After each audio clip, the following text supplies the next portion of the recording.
Mommy, why does Uncle Nolan sleep in your room when you're not home? The knee FA fell from my hand. I turned, forced a smile, and whispered, Sweetheart, what exactly did you see? The knife clattered against the slate floor, a sharp, discordant sound that sliced through the quiet hum of the refrigerator. My heart seemed to fall with it, landing somewhere deep and cold in my stomach. Lily stood in the doorway of the kitchen, her small hand clutching the ear of a well-loved stuffed rabbit, her eyes wide and innocent. She had asked the question with the simple curiosity of a 6-year-old trying to make sense of the world, of the strange behaviors of adults. Mommy, why does Uncle Nolan sleep in your room when you're not home? My breath caught, a knot of ice forming in my throat. I turned slowly, my back to the scattered carrots on the cutting board. I forced a smile, a brittle thing that felt like it might shatter on my face. My voice came out as a whisper, tight and controlled. Sweetheart, what exactly did you see? She shuffled her feet, suddenly shy under my intense gaze. He goes in there after you go to work, and I'm with the sitter. He tells Brenda he needs to get something from Uncle Mark's old desk, but he stays a long time. One time, I peeked in. He was lying on your bed, on your side, just sleeping. She tilted her head. Is he tired? The simplicity of her question was a stark contrast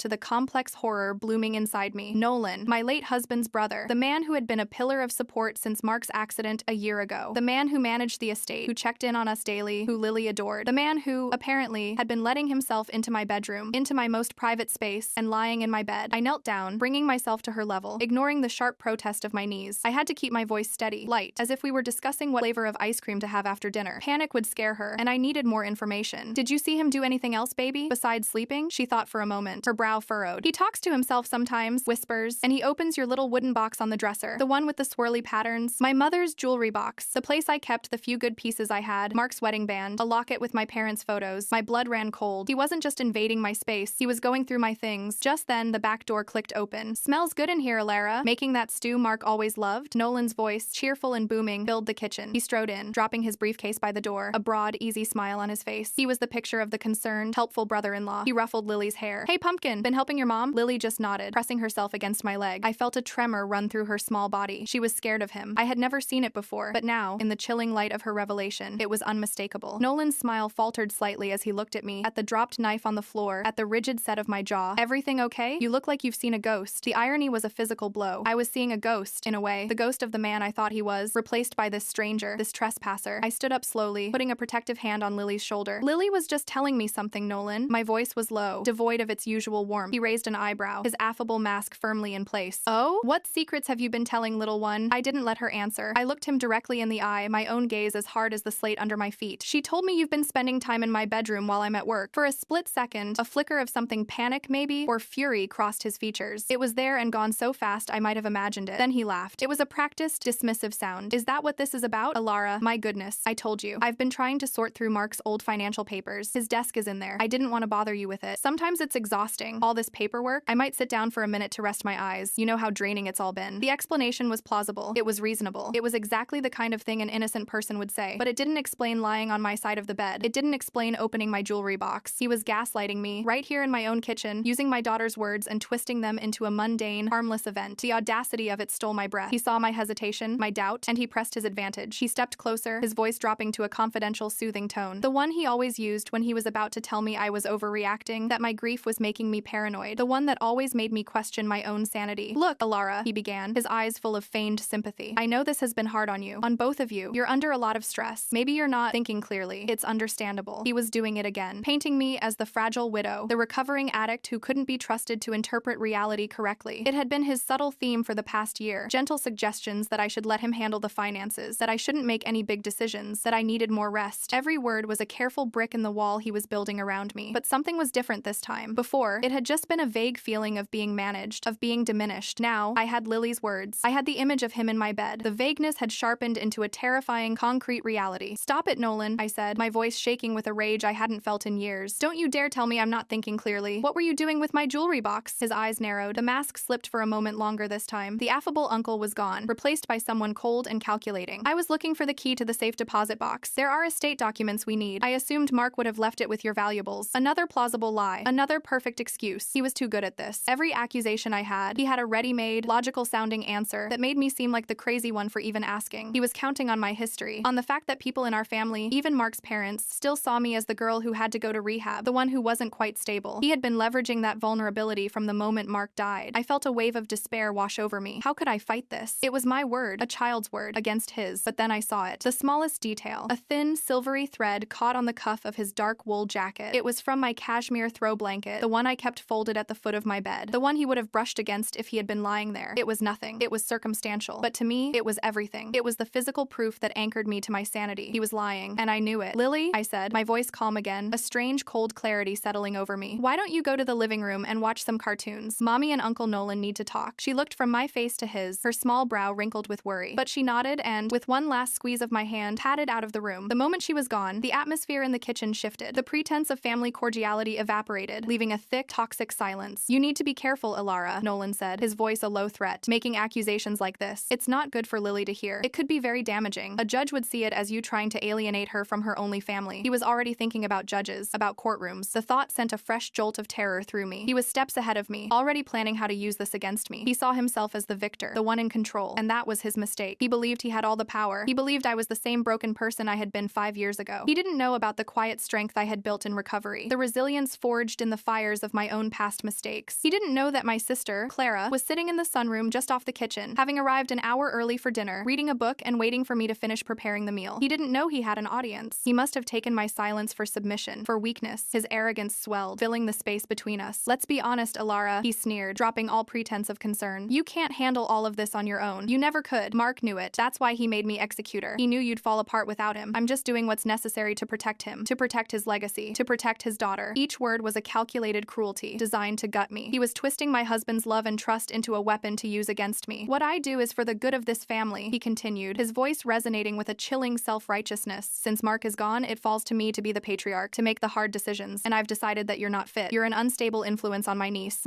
not my daughter." The possessive pronoun was a declaration of ownership. "I've been documenting your episodes, your forgetfulness, your emotional outbursts. It's a clear pattern of instability. When the time comes, the court will see that I am the only logical choice to provide Lily with a stable home." It was a confession, a full-blown villain monologue delivered in my own kitchen. He was laying out his entire plan, confident that my word meant nothing, that I was already defeated. He admitted he had been purposefully creating situations to make me seem unstable, moving my keys, canceling appointments I had made, telling me I had imagined conversations. He had been orchestrating my instability for months. He even admitted to adjusting my sleeping pills, replacing them with something stronger to keep me groggy and confused. "Just to help you rest," he said with a sickening smile. "You were so overwrought." The scope of his betrayal was breathtaking. It wasn't just about money or control. It was a deep, pathological jealousy of his brother that had festered for years and had now transferred to me and my child. He wasn't trying to protect Mark's legacy. He was trying to erase it and replace it with his own. He wanted Mark's life, and that included his wife and daughter. The silver thread on his cuff seemed to glow with significance. It was the loose thread that would unravel everything. "You're a monster," I whispered, the words barely audible. He simply shrugged, a smug, triumphant look on his face. "I'm a pragmatist, and I'm going to win. You have nothing, no proof, just the ramblings of a grieving widow and the fantasies of a little girl." And in that moment, the door to the sunroom slid open. Clara stood there, her face pale with shock and fury, her phone held up in her hand, its small red light indicating it was recording. "I think she has a little more than that," Clara said, her voice shaking but clear. Nolan froze. The color drained from his face, replaced by a mottled, ugly red. His eyes darted between me and my sister, the gears of his manipulative mind grinding to a halt as he was confronted with a variable he hadn't anticipated. The confident patriarch vanished, and in his place was a cornered rat. He had miscalculated, he had underestimated me, and he had been completely unaware of my sister's presence. His arrogance had been his undoing. He opened his mouth, then closed it again. No plausible lie, no smooth explanation forthcoming. He had confessed everything, gloatingly, to a witness who had captured it all. Clara didn't waver. Her eyes were locked on Nolan's, filled with a protective rage that mirrored my own. "Get out of my sister's house," she commanded, her voice low and dangerous. For a moment, he looked like he might argue, might try to salvage the situation, but the cold finality in her tone, combined with the damning evidence she held in her hand, seemed to break him. He snatched his briefcase from the floor and, without another word, turned and walked out the back door, slamming it shut behind him. The silence he left in his wake was profound. It was the silence of a battle that had just begun. I stumbled back against the counter, my legs finally giving way, and slid to the floor, pulling Lily's small, discarded stool closer. Clara rushed to my side, her arms wrapping around me as the first sob tore through me, a raw, ragged sound of grief and terror and a tiny, flickering spark of vindication. The fight for my life, and for my daughter's, had just started. The next few hours were a blur of methodical action, a stark contrast to the emotional chaos raging within me. Clara was my rock, my anchor to the practical world. While I sat on the kitchen floor, shaking and trying to process the sheer magnitude of Nolan's betrayal, she was on the phone. First, she called the police. She spoke in a calm, clear voice, explaining that she had recorded a confession of harassment, drugging, and a plot to seize custody of a child through fraudulent means. They told her to secure the recording and that they would send an officer over immediately. Next, she called our Uncle Ben, our mother's brother, a retired detective who lived 2 towns over. He listened intently, his quiet grunts of affirmation on the other end of the line a source of immense comfort. He promised to be there with within the hour. While she made the calls, I went to Lily. I found her curled up on the sofa, clutching her rabbit, pretending to watch cartoons, but her eyes were fixed on the doorway, waiting for me. I scooped her into my arms and carried her upstairs to her own room, away from the kitchen that now felt like a crime scene. I tucked her into bed, even though it was still early evening, and sat with her, stroking her hair. "Is Uncle Nolan gone?" she whispered. "Yes, baby, he's gone," I said, the words feeling both true and terribly naive. He was gone from the house, but he was about to become a suffocating presence in every other aspect of our lives. I didn't know how to explain the complexities of what had happened, so I just held her, humming the lullabies Mark used to sing to her, until her breathing evened out and she fell into a restless sleep. When the police officer arrived, a kind-faced woman named Officer Riley, I was still numb. Clara handled most of the talking, playing back the recording for her. I watched Officer Riley's expression shift from professional neutrality to visible shock and disgust as Nolan's voice filled the room, dripping with condescension and malice. She took copious notes, her pen scratching against the paper in the heavy silence. She asked me questions, gentle but direct. When had I first felt something was wrong? Had I noticed any missing items? Had I been feeling unwell? I answered mechanically, recounting the past year of mounting unease, of a fog of exhaustion and confusion I had attributed to grief. Now, every instance of forgetfulness, every moment of dizzying fatigue was cast in a sinister new light. It wasn't grief, it was poison. Uncle Ben arrived just as Officer Riley was finishing her report. He hugged me tightly, his presence solid and reassuring. He had the quiet authority of a man who had spent 30 years looking into the abyss of human behavior. He spoke with Officer Riley in the shorthand of law enforcement, discussing warrants, evidence collection, and chain of custody. He looked at the cashmere thread Clara had carefully plucked from Nolan's jacket and sealed in a plastic baggie. "Good," he grunted. "Forensics can match this. It puts him in the room." He then turned his attention to me. "You and Lily are coming to stay with me and Sarah tonight, and for as long as it takes. You're not staying here alone." I didn't have the strength to argue. The thought of sleeping in that house, in that bed, was unbearable. That night, tucked into the guest bed at my aunt and uncle's house, with Lily sleeping soundly beside me, the full weight of the situation crashed down on me. Sleep was impossible. Every time I closed my eyes, I saw Nolan's smug face, heard his voice detailing how he had systematically tried to dismantle my sanity. The betrayal was absolute. This wasn't just a man trying to steal money. He was trying to steal my life, my identity as a mother, my very reality. He had used my deepest vulnerability, my recovery, as his primary weapon, wielding it with a surgeon's precision. He knew that the world is quick to believe an addict is unreliable. He had counted on it. The rage that had flickered in the kitchen now ignited into a steady, burning fire in my chest. He would not win. I would not let him. The next morning, the first call was to a lawyer. Uncle Ben had a recommendation. A woman named Margaret Davies, a former prosecutor who now specialized in complex family law and domestic abuse cases. We met her that afternoon in her office, a calm, organized space that felt like a sanctuary from the chaos. Margaret was a formidable woman in her late 50s, with sharp, intelligent eyes that missed nothing. She listened to the entire story without interruption, her expression unreadable. She reviewed Officer Riley's preliminary report and listened to Clara's recording 3 times. When she finally spoke, her voice was calm and measured, but laced with steel. "What he has done," she said, looking directly at me, "is a calculated campaign of psychological abuse, what some might call coercive control. The drugging elevates it to felony assault. The financial manipulation is fraud. The plot to take your daughter is a whole other level of depravity. We have a strong case, especially with this recording, but you need to understand, this is going to be a war. He will not go down quietly." She leaned forward. "He will try to destroy you. He will use your past addiction, your grief, anything he can, to paint you as an unfit mother and an unreliable narrator. Our job is to prove that he is the one who is not credible, that he is the manipulator. Are you prepared for that fight?" I thought of Lily's small face, her innocent question that had started it all. I thought of Mark, and how furious he would be to see his brother try to harm us. I thought of the years I had spent fighting for my sobriety, clawing my way back to a life of clarity and self-respect. I would not let Nolan take that from me. "Yes," I said, my voice clear and firm. "I'm prepared." And so began the process of engaging the system. Margaret's first move was to file for an emergency protective order, which was granted immediately based on the recording. Nolan was legally barred from coming within 500 feet of me or Lily, or from contacting us in any way. It was a piece of paper, but it felt like a shield. Her second move was to work with the district attorney's office, pushing them to press criminal charges. The recording was the linchpin. It was a confession, plain and simple. My role in this new war was to become a meticulous archivist of my own trauma. On Margaret's instruction, I started a journal. I wrote down everything I could remember from the past year. Every instance of Nolan's helpfulness that now seemed sinister. Every time I felt unusually tired or confused. Every time he made a comment about my fragile state. The act of writing it all down was both agonizing and empowering. It took the swirling, chaotic memories in my head and forced them into a linear, undeniable narrative. A pattern of abuse emerged, clear and terrifying. Clara helped me go through my house with a fine-toothed comb. We documented everything. We found that several of Mark's financial files were missing from his desk. We found a small tear in the dust cover under my box spring, a place someone might have hidden something. We took photos of everything. I saved every text message and email Nolan had ever sent me. His words of concern now read like threats. "Just want to make sure you're taking care of yourself, Ilara. You know you can't handle too much stress." It was all evidence. Simultaneously, I had to build up my defenses for the personal battle I knew was coming. everything. I called my sponsor, a woman named Maria, who had been my guide through the darkest days of my recovery. I confessed my terror, my rage, and the overwhelming temptation to numb the pain with a drink just for a moment's peace. She listened, and then she said, "He's trying to make you into the person you used to be. The greatest victory you can have is to refuse to become her. Your sobriety is your superpower in this fight, Ilara. Don't let him take it from you." Her words became my mantra. I started going to meetings every day, sometimes twice a day, drawing strength from the shared stories of survival in those rooms. I also found a therapist who specialized in trauma and psychological abuse. In her quiet office, I began the painful work of untangling Nolan's insidious narrative from my own. For months, he had been chipping away at my confidence, my memory, my very sense of self. The therapist, Dr. Anya Sharma, gave me the language for what I had experienced: gaslighting, coercive control, emotional abuse. Naming it took away some of its power. She taught me grounding techniques for when the panic threatened to overwhelm me, breathing exercises to calm the storm inside. She helped me see that my vulnerability was not a weakness, but a source of empathy and resilience. The support network I built around myself, Margaret, Uncle Ben, Clara, Maria, Dr. Sharma, became my war council. They were the pillars holding me up as the first wave of Nolan's retaliation crashed down. As Margaret had predicted, he did not go quietly. 2 weeks after the protective order was served, I was served with papers of my own. Nolan had filed a petition for emergency guardianship of Lily. The documents were a masterpiece of character assassination. They were filled with affidavits from distant relatives I barely knew, and even from Mark's parents, all testifying to my history of instability. Nolan had twisted every story, every moment of vulnerability, into a weapon. My postpartum depression after Lily was born was reframed as a psychotic break. My decision to take a leave of absence from work after Mark's death was proof of her inability to function, and my history of alcohol addiction was the centerpiece, described in lurid, exaggerated detail. The petition claimed I had relapsed, that I was a danger to my daughter, and that he, Nolan, was the only one who could provide her with a stable and morally upright home. Reading those pages felt like being flayed alive. He was using the family Mark's own parents to try and take my child. The pain of my in-laws' betrayal was acute. I called them, my hands shaking, wanting to scream, wanting to understand how they could believe him. My mother-in-law, Joan, was cold and distant. "Nolan is just worried, Ilara," she said, her voice clipped. "He's shown us evidence, your erratic texts, the reports from your sitter that you've been sleeping all the time. We have to think of what's best for our granddaughter." He had been building his case for months, laying the groundwork with lies and manufactured evidence. He had poisoned them against me so completely that they couldn't see the truth. They chose to believe the son who was alive over the widow of the son they had lost, especially a widow with a past. This was my rock bottom. I was sitting in Margaret's office, the custody petition on the table between us, and I felt the fight drain out of me. The weight of it all, the legal battle, the family's betrayal, the constant fear was crushing me. "Maybe I should just give up," I whispered, tears streaming down my face. "Maybe he's right. Maybe I can't protect her from this. The fight will destroy her." The thought of putting Lily through a brutal custody battle, of having her loyalty torn, was sickening. For a moment, surrender felt like the only merciful option. Margaret let me cry for a full minute. Then she pushed a box of tissues across the table and looked at me with that unyielding gaze. "He is counting on this," she said, her voice firm. "He is counting on you to break. He has isolated you from your support system and is using your love for your daughter as leverage to get you to surrender. Do not let him. This is the moment you decide whether he wins or you do. We fight back. We fight back with the truth, and we have more of it than he does." Her words, blunt and unsympathetic, were exactly what I needed. She wasn't coddling my despair. She was challenging it. I took a deep, shuddering breath and nodded. The despair receded, replaced once more by that cold, hard flame of rage. He would not break me. We would fight. Our counteroffensive was swift and decisive. Margaret filed a motion to dismiss his custody petition, attaching the police report, the protective order, and a sworn affidavit from me detailing his campaign of abuse. We also included a statement from Brenda, the babysitter, who tearfully admitted that Nolan had been paying her extra to report on my erratic behavior, even encouraging her to exaggerate my fatigue. He had been bribing her to create the very evidence he was now using against me. Brenda, terrified of being implicated, agreed to testify on my behalf. The family court hearing was a brutal preview of what was to come. Nolan was there with his lawyer, looking polished and concerned. He avoided my gaze. His lawyer painted him as the hero, the loving uncle trying to save his niece from a relapsing addict. When it was Margaret's turn, she was merciless. She played the portion of the recording where Nolan explicitly stated his plan to have me declared an unfit mother. The judge's face was a mask of stone. Margaret then called Brenda to the stand, who recounted how Nolan had manipulated her. The case for emergency guardianship crumbled before Nolan's eyes. The judge not only dismissed his petition, but issued a stern warning against filing such a frivolous and malicious suit again. It was the first real victory, but Nolan's campaign of coercion didn't stop with legal maneuvers. He began to leverage financial pressure. As the executor of Mark's estate, he controlled the flow of money. Suddenly, the monthly stipend I received from Mark's life insurance, the money I used for the mortgage and bills, was delayed. When I inquired, I received a formal letter from his lawyer stating that all disbursements were under review, pending the resolution of ongoing legal matters. He was trying to starve me out, to make it impossible for me to afford my lawyer, my house, my life. He offered through his lawyer to release the funds and make all of this go away if I would agree to drop the criminal charges and sign over a significant portion of my inheritance. It was blackmail, pure and simple. This tactic, however, backfired on him spectacularly. Margaret immediately filed a motion with the probate court to have him removed as executor, citing his clear conflict of interest and his use of his position to harass and intimidate a beneficiary. The judge, presented with the evidence of his blackmail attempt and the ongoing criminal investigation, removed him immediately and appointed a neutral third-party administrator to oversee the estate. Nolan had lost another piece of his power. Each time he retaliated, he exposed more of his own corruption, and we were there to document every single move. The web of evidence we were weaving grew stronger and more intricate with each desperate act he committed. While the legal battles raged, the criminal investigation moved forward at a glacial pace. It was a slow, frustrating process of navigating bureaucracy. Detective Miller, who had taken over the case from Officer Riley, was thorough but overworked. He kept me informed, but the wheels of justice turned slowly. They executed a search warrant on Nolan's home and office. They subpoenaed his financial records and phone records. Every step was a small victory, but the waiting was agonizing. Weeks turned into months. Nolan, out on bail, continued to live his life, while mine was a holding pattern of therapy appointments, legal consultations, and daily AA meetings. I felt like I was living in a constant state of high alert, waiting for his next move. The strain was immense, but my support system held firm. Clara moved into my guest room, refusing to let me be alone. Uncle Ben called every single day. My friends from my recovery group surrounded me, offering childcare, hot meals, and endless encouragement. They reminded me that I had survived my own worst enemy myself, and that I could certainly survive Nolan. The first major breakthrough in the investigation came from an unexpected source. The police forensic team, combing through the items seized from Nolan's house, found a set of tiny, sophisticated listening devices and spy cameras still in their packaging. They were the kind designed to be hidden in everyday objects: a clock radio, a smoke detector, a picture frame. This discovery gave Detective Miller probable cause to get a second, more specific warrant to have my house professionally swept for bugs. The day the technicians arrived felt like another violation. Two men in uniforms moved through my home, room by room, with strange electronic wands that beeped and whirred. It was a surreal experience, watching them search for hidden eyes and ears in the place that was supposed to be my sanctuary. They found 3 cameras. One was in the digital alarm clock on my nightstand, pointed directly at my bed. Another was tucked into a fake book on the bookshelf in the living room. The third, and most horrifying, was hidden in the head of a teddy bear on a shelf in Lily's room. The discovery of the camera in Lily's room shattered what little composure I had left. The thought of him watching my daughter, listening to her play, to her sleep, was a level of violation so profound it made me physically ill. This wasn't about money or jealousy anymore. This was a sick obsession. Detective Miller seemed to agree. The presence of a camera in a child's bedroom elevated the case significantly. It moved beyond harassment and into the realm of predatory behavior. The district attorney, who had initially been treating the case as a nasty domestic dispute, was now looking at much more serious charges, including stalking and illegal surveillance. The second critical discovery came from the toxicology report. Margaret had insisted I get a full panel done, including a hair follicle test, which can show substance exposure over a period of months. The results came back 3 months after my first meeting with her. They showed consistent, low-level exposure to a benzodiazepine derivative, a powerful sedative I had never been prescribed. The dosage was not lethal, but it was enough to cause the exact symptoms I had been experiencing: persistent fatigue, memory lapses, confusion, and emotional dysregulation. It was the proof of my instability, and he had been feeding it to me. We now had scientific, irrefutable evidence that he had been drugging me. These 2 pieces of evidence, the cameras and the toxicology report, became the pillars of the criminal case against him. Nolan's defense that he was just a concerned brother-in-law was now laughably thin. His actions were not those of a protector. They were the calculated moves of a predator. With this new evidence, the district attorney felt confident enough to proceed to a grand jury. An indictment came down a month later. Nolan was formally charged with stalking, illegal surveillance, and multiple counts of assault for the drugging. My legal team and I had to make a series of strategic decisions. The DA wanted me to be the star witness. Margaret and Dr. Sharma spent weeks preparing me for what that would entail. We knew Nolan's defense attorney, a notoriously aggressive lawyer named Peterson, would try to rip me apart on the stand. His entire strategy would be to discredit me by viciously attacking my past. We role-played the cross-examination, with Margaret playing the part of Peterson. She threw every ugly detail of my past at me, forcing me to answer for my worst mistakes, to confront my deepest shame, until I could do so without flinching, without breaking. Dr. Sharma taught me how to stay grounded on the stand, how to breathe, how to focus on a spot on the wall, how to answer only the question asked and not get drawn into emotional traps. We also had to decide what to do about Lily. The DA wanted to have her testify about seeing Nolan in my room. The thought terrified me. Putting my daughter on the stand in a criminal trial felt like a betrayal of her innocence. After a long and agonizing discussion with Margaret and a child psychologist, we made the difficult decision to file a motion to have her testimony given in a closed-door session with the judge, away from the prying eyes of the public and, most importantly, away from Nolan. We had to protect her from any more trauma. The judge, thankfully, agreed. The months leading up to the trial were the longest of my life. Nolan, through his lawyer, offered a plea deal. He would plead guilty to the surveillance charge if the assault charges were dropped. He would serve no jail time, only probation. The DA was tempted. It was a guaranteed conviction, but I refused. It wasn't enough. A guilty plea for surveillance didn't address the most sinister part of his crimes: the systematic drugging, the attempt to destroy my mind. It wasn't justice. It was a slap on the wrist. I told told the DA, through Margaret, that I was prepared to go through the hell of a trial to ensure he was held accountable for everything. We would go to trial. The first day of the trial, I walked into the courtroom feeling a strange mix of terror and resolve. The room was cold and imposing, all dark wood and high ceilings. Nolan was already there, sitting beside his lawyer. He looked smaller somehow, diminished without his cloak of self-assured authority. He refused to look at me. The jury selection process was tedious, but Margaret was meticulous, looking for people who seemed thoughtful, empathetic, and capable of understanding the nuances of psychological abuse. My testimony was scheduled for the third day. When my name was called, my heart hammered against my ribs. I walked to the stand, my footsteps echoing in the silent room. I kept my eyes fixed on Margaret, avoiding looking at the jury or at Nolan. I recited the oath, my voice surprisingly steady. The assistant district attorney, a young, sharp woman named Miss Chen, led me through my story. She had me recount the events of that day in the kitchen, the conversation with Lily, the confrontation with Nolan. Then, she played the recording. Hearing Nolan's voice fill the courtroom was a surreal experience. His smug, condescending tone, his detailed confession of how he planned to have me declared unfit, it hung in the air, damning and undeniable. I could feel the jury's eyes on me, their expressions shifting from curiosity to shock. For the first time, I felt a flicker of hope. They were hearing him for who he was. Miss Chen then walked me through the past year, connecting his confession to the evidence, the missing files, the bribed sitter, the toxicology report, the hidden cameras. A clear, irrefutable pattern of stalking and abuse emerged. Then came the cross-examination. Peterson, Nolan's lawyer, approached the stand with a predatory smile. His questions started gently, about my relationship with Mark, about my grief. Then, he pounced. Miss Grant, isn't it true that you have a history of substance abuse? Yes, I said calmly, just as we had practiced. I am a recovering alcoholic. And isn't it true, he continued, his voice dripping with insinuation, that recovering addicts are prone to paranoia, to memory lapses, to emotional instability, especially under stress? That can be true for some, I replied, my voice even, but my recovery has given me tools to manage stress with clarity. He spent the next 2 hours trying to tear me down. He brought up every mistake I had ever made, twisting my past struggles into proof of my current unreliability. He suggested that I had imagined Nolan's actions, that I had fabricated the story to gain control of the estate. He tried to provoke me, to make me angry, to make me cry. With every question, I took a breath. I focused on a crack in the ceiling plaster. I remembered Maria's words, "Your sobriety is your superpower." I refused to become the hysterical, unstable woman he was trying to paint. I answered his questions with a calm, factual dignity that seemed to infuriate him. By the end, he was the one who looked flustered, while I felt drained but solid. The rest of the trial unfolded methodically. The forensic expert testified about the cameras. The toxicologist explained the results of my hair follicle test in simple, clear terms. Brenda, the sitter, testified about Nolan's bribes and manipulation. Uncle Ben testified about my state of mind when he found me that night. Clara testified about what she heard and recorded. Each witness added another layer of truth, another brick in the wall of evidence against Nolan. The defense's case was weak. They tried to portray Nolan as a loving, concerned family member who had perhaps been overzealous in his attempts to help a struggling widow. They called Mark's parents to the stand, who spoke of their worries about my fragile state, but their testimony sounded hollow and coached, especially after the jury had heard Nolan's own words on the recording. Nolan himself took the stand, a disastrous decision. He was smooth and plausible under his own lawyer's questioning, but Miss Chen, on cross-examination, dismantled him. She played snippets of the recording and asked him to explain them. His lies became tangled. His story fell apart. The affable mask crumbled, revealing the arrogant, controlling man underneath. After 2 weeks, it was time for closing arguments. Miss Chen summarized the evidence with cold, hard precision. She painted a picture of a man driven by jealousy and a lust for control, a man who systematically terrorized and poisoned his sister-in-law to steal her child and her life. Peterson's closing argument was a desperate attempt to recast the story as a tragic family misunderstanding, blaming my instability for blowing things out of proportion, but the words rang hollow. The evidence was too overwhelming. The jury was out for 2 days. It was the most excruciating 48 hours of my life. I sat by the phone, unable to eat or sleep, my mind replaying every moment of the trial. I vacillated between hope and despair. What if they didn't believe me? What if they saw me the way Peterson wanted them to, as just another unreliable addict? The call came on a Wednesday afternoon. The jury had reached a verdict. We rushed back to the courthouse, my heart pounding with every step. I sat at the plaintiff's table, Clara's hand gripping mine so tightly I thought the bones might break. Nolan was brought in, his face ashen. The foreman of the jury, a middle-aged woman with a stern face, stood and handed the verdict form to the bailiff. The judge read it aloud. On the charge of stalking, we the jury find the defendant guilty. A wave of relief so powerful it almost knocked the wind out of me, washed over me. On the 2 charges of illegal surveillance, we find the defendant guilty. I squeezed Clara's hand back, tears blurring my vision. On the 4 charges of assault, we the jury find the defendant guilty on 2 counts and not guilty on 2 counts. Not guilty on 2 counts. The victory was suddenly incomplete. The jury had convicted him for the drugging, but they must have had some doubt about 2 of the specific instances, perhaps where the evidence was less direct. It was a partial victory, a bittersweet verdict. Justice, I was learning, was rarely perfect or whole. It was messy and compromised. Nolan was found guilty on most of the charges, the most serious ones. He was a convicted felon. He was going to prison, but a small part of him had gotten away with it. The sentencing was a month later. I read a victim impact statement. I spoke not with rage, but with a quiet, firm voice. I told the court about about the safety he had stolen from me and my daughter, about the way he had turned my home into a place of fear and my grief into a weapon against me. I spoke of the long road of healing that lay ahead for us. The judge listened intently. He sentenced Nolan to 7 years in state prison. With parole, he would likely be out in 4 or 5. It didn't feel like enough. It would never feel like enough to cover the full scope of the harm he had caused. But he was gone. He was out of our lives. We were safe. That was the victory that mattered. After the trial, the world didn't just snap back to normal. The end of the legal battle was not the end of the journey. In some ways, it was just the beginning of a different, more personal one. The first thing I had to confront was the fractured family. Mark's parents, after hearing the full weight of the evidence in court, were devastated and ashamed. They reached out, sending a long, tearful letter full of apologies. They had been manipulated, they wrote, blinded by their grief and their desire to believe the best of their living son. I read the letter and I felt nothing. Not anger, not forgiveness, just a vast, empty space where my affection for them used to be. The trust was broken, shattered into a million pieces. Forgiveness might be possible one day, far in the future, but a relationship was not. I wrote back a short to light note, accepting their apology, but making it clear that for the well-being of myself and my daughter, we needed space. I was finally drawing a boundary, a line in the sand that was for my protection, not for their comfort. The house, which I had once loved, now felt tainted. Every corner held a memory of his presence, of his violation. The alarm clock on my nightstand, the bookshelf in the living room, the teddy bear in Lily's room, they were just objects, but they felt like monuments to his cruelty. I couldn't heal there. With the estate finally settled by the court-appointed administrator, I had the financial freedom to make a choice. I chose to leave. I put the house on the market and started looking for something smaller, something new, something that was entirely ours. We found a small cottage in a quiet town by the coast, an hour away from our old life. It had a little garden in the back and a view of the ocean from the kitchen window. It was a place where no one knew our story, where we weren't the widow from that awful trial. We were just a mother and a daughter starting over. Clara helped us move, her unwavering support a constant light in the darkness. She stayed with us for the first few months, helping us settle, helping us build a new routine, a new life. My recovery became my central focus. The trial had been a monumental test of my sobriety, and I had passed, but the aftermath brought its own challenges. The quiet moments were often the hardest, when the memories and the what-ifs would creep in. I continued with my therapy, learning to manage the lingering effects of the trauma, the hypervigilance, the anxiety, the nightmares. Dr. Sharma helped me understand that healing wasn't a straight line. There would be good days and bad days, and that was okay. I leaned heavily on my AA group, my sponsor, and the simple, one-day-at-a-time philosophy that had saved my life once before and was now saving it again. Lily, too, needed to heal. She was young enough that she would likely not remember the details of the trial, but she understood that Uncle Nolan was a bad person who had gone away. She had sessions with a child therapist who helped her process her confusion and fear through play and art. Slowly, I saw the light and carefree spirit return to her eyes. She started making friends at her new school, her laughter once again filling our small house. We spent our weekends on the beach, collecting shells and flying kites, creating new, happy memories to layer over the old, painful ones. One afternoon, about a year after the trial, I was in our new garden, pulling weeds. Lily was beside me, carefully watering a small patch of sunflowers she had planted. The sun was warm on my back, and the sound of the ocean was a gentle, rhythmic sigh in the distance. My hands were covered in dirt, and for the first time in a very long time, I felt a sense of profound peace. I looked at the life we had built from the ashes of the old one. It wasn't the life I had planned with Mark. It was smaller, quieter, and bore the indelible scars of what we had endured. But it was ours. It was safe. It was real. I knew that the scars would always be there. A part of me would forever be looking over my shoulder, forever wary of the darkness that can hide behind a familiar smile. The legal victory was incomplete. The emotional wounds were deep, and the family I had married into was gone. But in the quiet resilience of planting a seed and watching it grow, I found a different kind of justice. It wasn't the justice of a courtroom, but the justice of survival. The justice of reclaiming a life that someone had tried to steal. Nolan had tried to erase me, to make me a footnote in his own story, but I had refused. I had held on to my truth. I had fought, and I had survived. I was still here, and in the end, that was the only victory that truly mattered. I was here, in the sun, with my daughter, and we were free.